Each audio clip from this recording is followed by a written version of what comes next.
Olá, pessoal. Pessoal, vou estar falando para vocês sobre o Brasil republicano. Lembra que o nosso conteúdo, ele trabalha a Europa, Brasil e Goiás, e sempre focalizando a idade contemporânea, tá? Então é isso. O que é a idade contemporânea? Surge a partir de 1789 com a queda da Revolução Francesa. Bom, vamos entender então o Brasil republicano.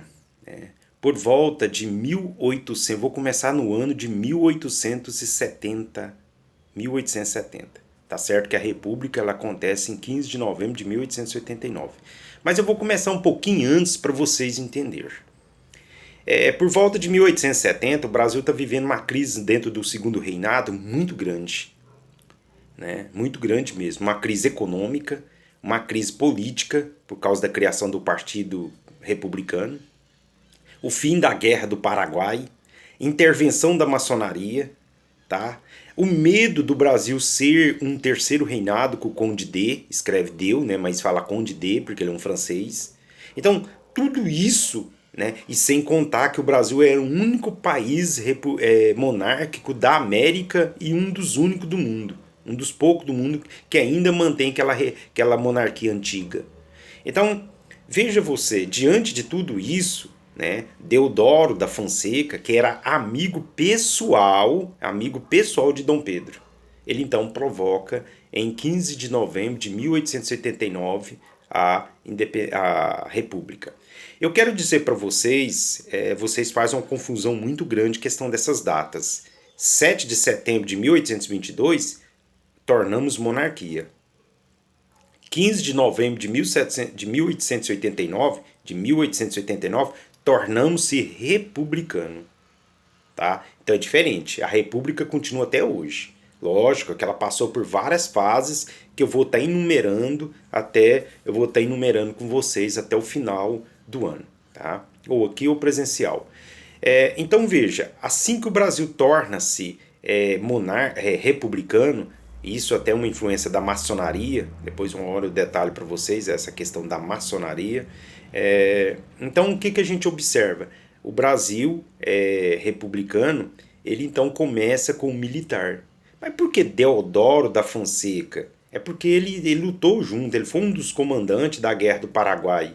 E com o fim da Guerra do Paraguai, esses militares eles tornaram-se muito poderosos dentro do Brasil. Por isso que a gente tem uma certa tendência. Brasil deveria ser militar, Brasil deveria voltar para as Forças Armadas. Nós temos essa tendência dentro de nós. Várias fases do Brasil, nós passamos por momentos militares, né, que eu vou estar enumerando para vocês.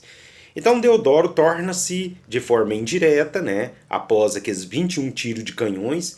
Por isso que quando um presidente ganha, tem 21 tiros de canhões para simbolizar a república, quando Deodoro assume.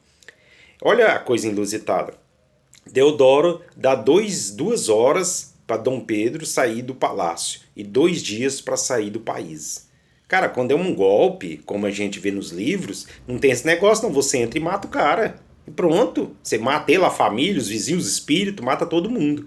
Quando você não mata, na verdade não houve um golpe. Houve uma negociação. E na verdade foi isso. Houve uma negociação entre Deodoro e Dom Pedro. Então ele teve 2 horas para sair do palácio, 2 dias para ir embora. E pior, ele começou a receber uma indenização. Que indenização é essa que até hoje se mantém? Toda pessoa que torna-se presidente, ele deixa de ser presidente e continua ganhando um cartão corporativo, que ele pode gastar até 100 mil, né?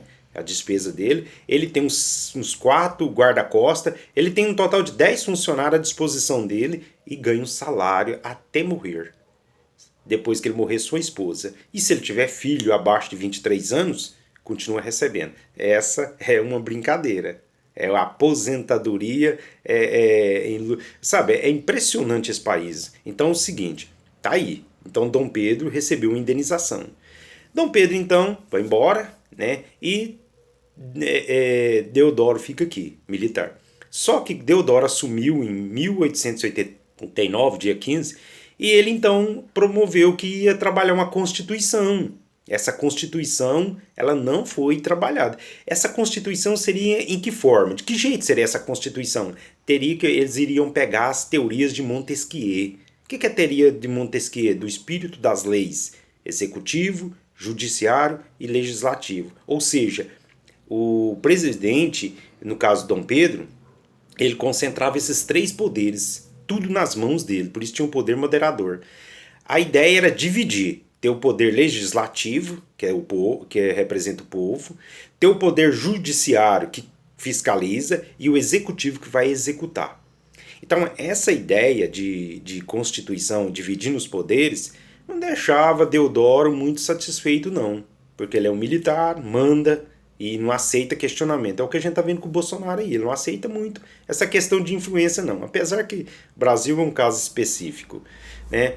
Então, veja, na época do Lula até falava que o Brasil vem de democracia. Vamos corrigir isso aí, pessoal.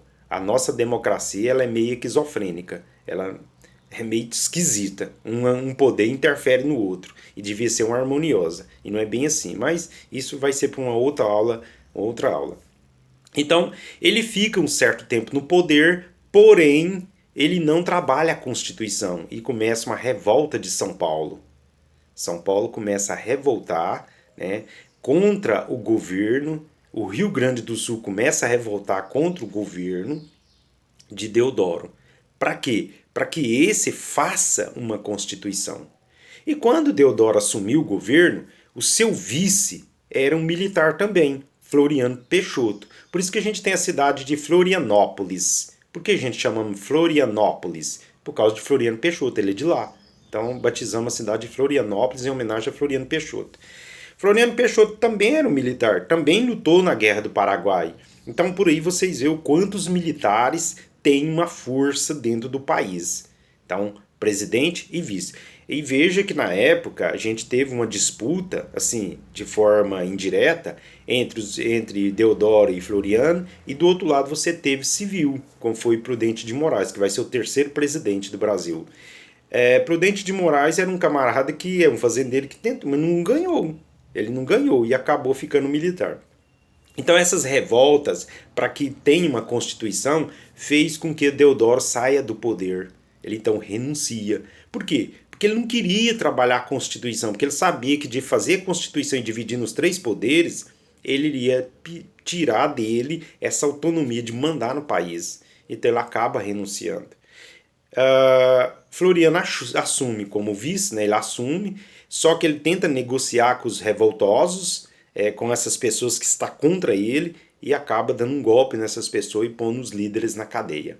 Olha, gente, no período republicano, o Brasil vai passar por várias revoltas. Revoltas essas que eu vou estar enumerando. Eu vou enumerar aqui algumas. Revolta da Federalista, revolta de Canudos, revolta da vacina, revolta da chibata, tenentismo, revolta do Forte Copacabana, revolta do Contestado, ou seja, eu vou estar enumerando alguma dessas revoltas para vocês. E a ideia era que a república era para colocar o povo no poder. Inclusive, se vocês pegar o primeiro parágrafo da Constituição, diz assim, pode pegar lá na Constituição, diz assim: todo o poder emana do povo. Talvez por isso que o povo dá muito palpite nos governantes. Tem que fazer isso, tem que fazer aquilo. Muitas vezes dá palpite, nem o próprio que está dando palpite conhece a Constituição. E eu pergunto para vocês, algum de vocês já leu a Constituição? Algum de vocês já pegou algum ponto da Constituição e leu? Não, a maioria aí não. E se cair num vestibular um ponto da Constituição com essa questão aqui, ó, que eu estou falando, vocês não sabem nem o que o vestibular está perguntando. Então, meus queridos, conhecimento é muito amplo. Eu vou parar por aqui e depois eu continuo. Então essa é a parte 1 da Proclamação da República. Terá mais vídeo. Provavelmente, talvez na outra semana eu passe um vídeo ou passe atividade relacionada a isso. Tem que assistir os vídeos para responder os exercícios. Tá? Abraços.